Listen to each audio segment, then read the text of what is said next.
Kidney প্রতিস্থাপন চিকিৎসার নামে রোগীদের কাছ থেকে নেওয়া হতো অর্থ। তুরস্কের একটি ওয়েবসাইট হুবহু নকল করে অর্থ আদায় করলেও চিকিৎসার ব্যবস্থা করা হতো না। এমন অভিযোগে প্রতারক চক্রের ৫ সদস্যকে গ্রেফতার করেছে র‍্যাব ৪। দিনাজপুর, বরগুনা ও টাঙ্গাইলে একাধিক অভিযানে তাদের গ্রেফতার করা হয়। র‍্যাব জানায়, এ সময় তাদের কাছ থেকে প্রতারণার বিভিন্ন আলামতও জব্দ করা হয়। বৃহস্পতিবার র‍্যাব ৪ সদর দফতরে আয়োজিত সংবাদ সম্মেলনে জানানো হয়, টার্কিশ ডগ বিডি নামের ভুয়া ওয়েবসাইটের মাধ্যমে রোগীদের তুরস্ক নেয়ার পর নানা অজুহাতে অতিরিক্ত অর্থ আদায় করত চক্রটি। শেষ পর্যন্ত চিকিৎসা না করিয়েই দেশে ফিরতে বাধ্য করত তারা।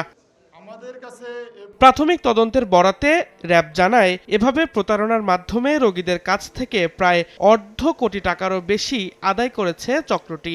টার্কিশ ডগ বিডি নামক একটি ওয়েবসাইট খুলে বাংলাদেশের বিভিন্ন কিডনি পেশেন্ট, আইভিএফ পেশেন্ট, এ ধরনের বিভিন্ন পেশেন্টদেরকে তুরস্কে পাঠিয়ে সেখানে তাদেরকে জিম্মি করে বিশাল অঙ্কের আর্থিক প্রতারণা করে থাকে। প্রায় অর্ধ কোটি টাকার উপরে তারা গ্রহণ করে।